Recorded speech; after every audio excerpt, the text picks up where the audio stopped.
സുഹൃത്തുക്കൾക്കും ലൈഫ് വിഷനിലേക്ക് ഒരിക്കൽ കൂടി സ്വാഗതം ചെയ്യുന്നു. ഞാൻ GK തുമ്പക്കാരാണ്.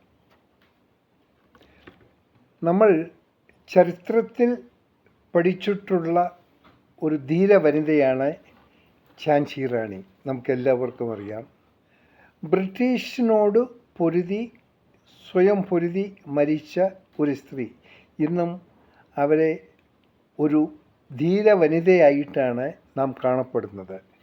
അവർ മരണമടഞ്ഞെങ്കിലും ഇന്നും നമ്മളുടെ ഹൃദയത്തിൽ നാം ചിന്തിക്കുമ്പോൾ ആ വനിതയെക്കുറിച്ച് നമുക്ക് അഭിമാനം തോന്നുന്നു.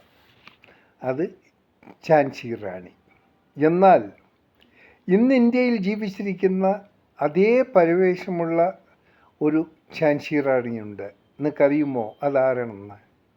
അറിയണം നിങ്ങൾ. അതാണ് മമതാ ബാനർജി എന്ന ബംഗാളിലെ മുഖ്യമന്ത്രി. ഒന്ന് മനസ്സിലാക്കുക,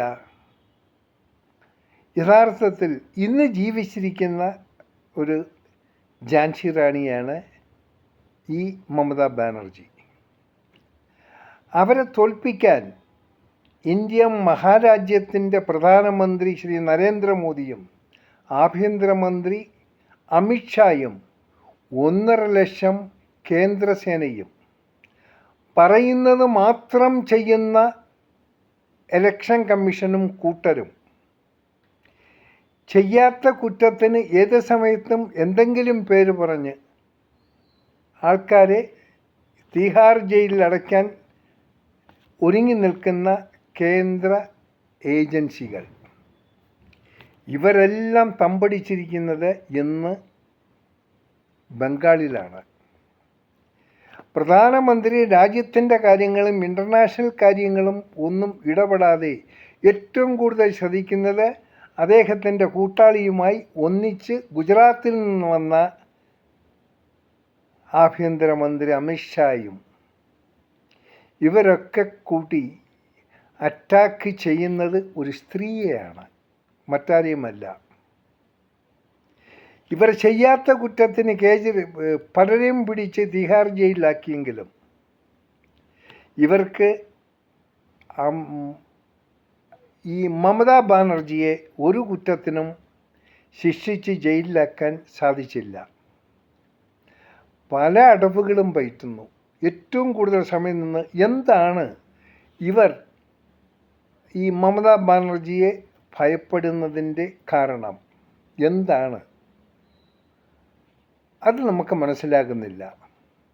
എന്തോ വിശ്വഗുരുവെന്നോ എന്തൊക്കെയോ പറഞ്ഞ് അട്ടഹാസം കാണിക്കുന്ന ശ്രീ നരേന്ദ്രമോദി എന്തുകൊണ്ട് ഒരു സാധാ സ്ത്രീയുടെ മുന്നിൽ ഇത്ര പതറുന്നു, ഇത്ര ഭയക്കുന്നു? നിങ്ങളെന്തിനാണ് ഇത്രയും സന്നാഹങ്ങൾ ഈ ബംഗാളിൽ വിന്യസിച്ചിട്ട്? നിങ്ങൾ ജയിക്കാനാണോ? ജയിച്ചേക്കാം, പക്ഷേ അവിടെ ജയിക്കുന്നത് ബാലറ്റ് പേപ്പറുകളിൽ കൂടിയാണേലും തൻ്റെ ഇടത്തിലും സാമർഥ്യത്തിലും സത്യത്തിലും തോറ്റാലും ജയിക്കുന്നത് മമതാ ബാനർജിയാണ്. ആ ഒരു കഥാപാത്രമാണ്, ഓർക്കേണ്ടതാണ്. നാണം തോന്നുന്നു ഒരു പ്രധാനമന്ത്രിയായിട്ടും ഒരു ആഭ്യന്തരമന്ത്രിമാരും ഇങ്ങനെ ബംഗാളിൽ ക്യാമ്പടിച്ച് ഒരു സ്ഥിരം ഒരു പ്രചരണ തന്ത്രവുമായി അവിടെ നിൽക്കുന്നതിൻ്റെ കാരണം എന്താണെന്നറിയില്ല. അദ്ദേഹം ഇപ്പോൾ എങ്ങാണ്ട് ഡൽഹിക്ക് പറഞ്ഞ് ലാസ്റ്റ് ഈ ഇലക്ഷൻ്റെ ഇതെല്ലാം കഴിഞ്ഞ് പോയപ്പോൾ പറഞ്ഞത്, ഇനി ഞാൻ മന്ത്രിസഭ ഉണ്ടാക്കുമ്പോൾ ഞാൻ വീണ്ടും തിരിച്ചു വരും. കഷ്ടം തോന്നി. എത്രയോ ഇഞ്ചിൻ്റെ നെഞ്ചി വിരിപ്പുള്ള ഒരു പ്രധാനമന്ത്രി പാപം ഒരു സ്ത്രീയുടെ മുന്നിൽ അടിയറ പറയാൻ വേണ്ടി ഇത്രയും സന്നാഹങ്ങളും ഇത്രയും ശക്തിയൊക്കെ വേണോ? ഈ വർഗീയവാദികളെ വെച്ച് ബംഗാളിനെ BJP ഭരണത്തിൽ കൊണ്ടുവരാമെന്ന് എന്ന് മോദി അമിത്ഷായും ധരിക്കുന്നുണ്ടെങ്കിൽ നടത്തിക്കോട്ടെ. കാരണം നിങ്ങൾ ചെയ്തിരിക്കുന്ന സന്നാഹങ്ങൾ ഇന്ന് നിങ്ങൾ ഇന്ത്യയിലെ എല്ലാവിധ സൗകര്യങ്ങളും ഇന്ത്യൻ ജനതയ്ക്ക് വേണ്ടി എല്ലാവിധ സൗകര്യങ്ങളും നിങ്ങൾ ഇന്ന് ഡയറക്റ്റ് ചെയ്തിരിക്കുന്നത് ബംഗാളിലേക്കാണ്. എന്തിനാണ്? മമതാ ബാനർജിയെ തോൽപ്പിക്കാൻ, അവരെ രാഷ്ട്രീയത്തിൽ നിന്നോ ഭരണത്തിൽ നിന്നോ മാറ്റാൻ. ഇത്രയും ആവശ്യമുണ്ടോ? ഇത്രയും ഈ ഒരു പ്രവർത്തനത്തിൻ്റെ നിങ്ങൾക്ക് ആവശ്യമുണ്ടോ? യഥാർത്ഥത്തിൽ ഇതിൽ നിന്ന് മനസ്സിലാകുന്നത് എന്താണ്? നിങ്ങൾ എന്തിനാണ് ഈ മമതാ ബാനർജിയെ ഭയക്കുന്നത്? What is the reason? बताओ.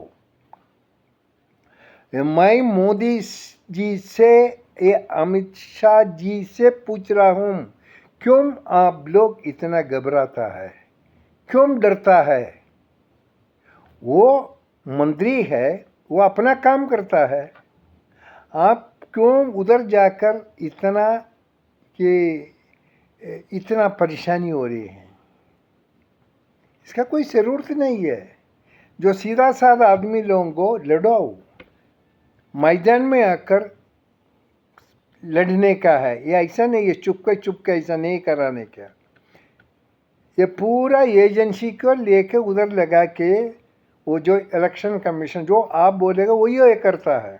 उसका तो कोई खुद का कुछ करने का कोई हिम्मत नहीं है. वो हिम्मत का आदमी नहीं है.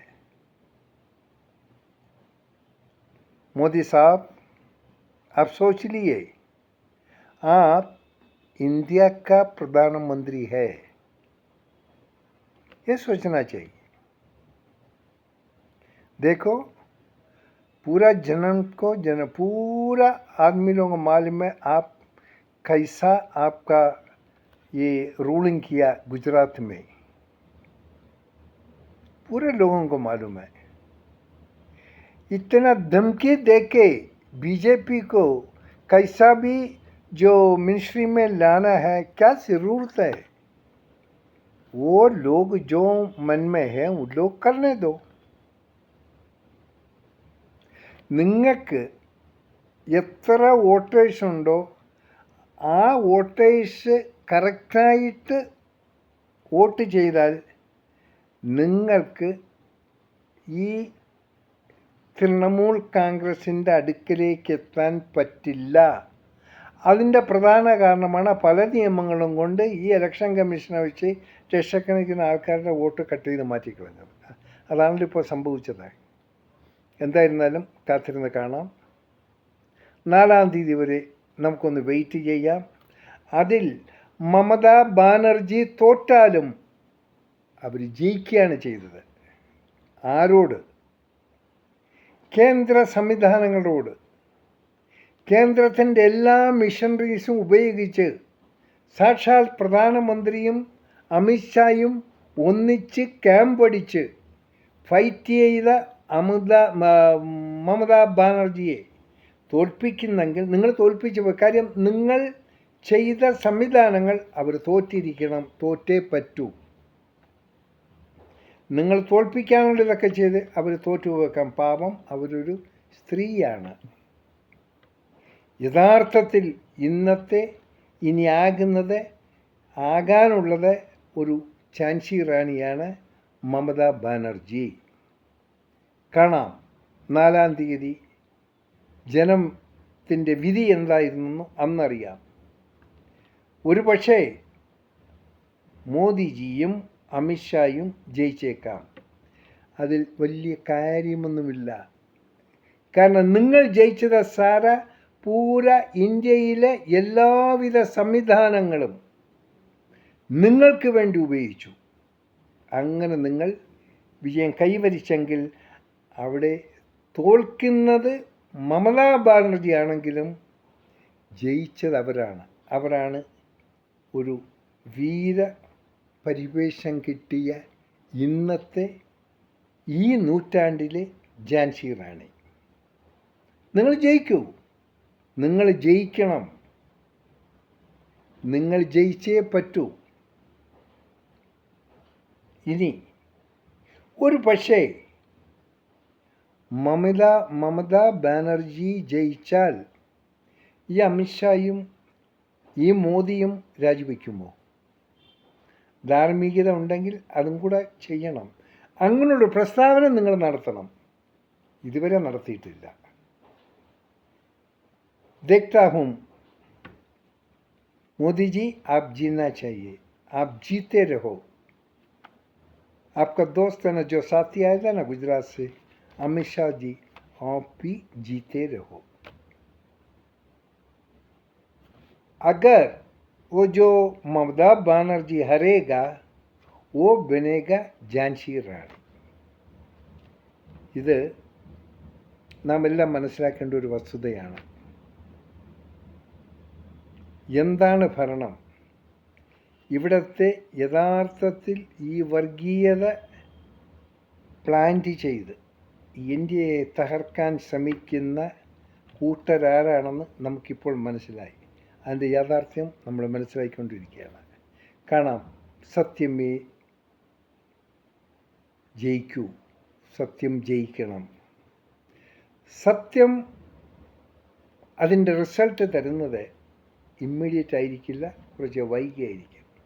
എല്ലാ തരികിട പരിപാടികളുമായിരിക്കും ആദ്യം ജയിച്ച് കാണുക. കാണാം വീണ്ടും മറ്റൊരു വീഡിയോയിലൂടെ. എല്ലാവർക്കും നല്ലൊരു